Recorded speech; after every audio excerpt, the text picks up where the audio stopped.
Welcome to Fluent Phonics. Today we will focus on mastering the pronunciation of the word Revellings. Revellings. Revellings.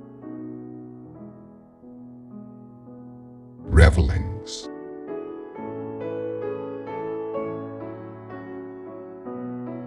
Here's an example of how one might use it in a sentence.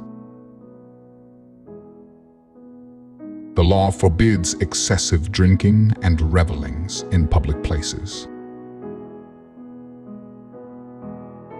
Revellings refers to wild and noisy festivities or parties, often involving excessive drinking and revelry, typically held in public spaces.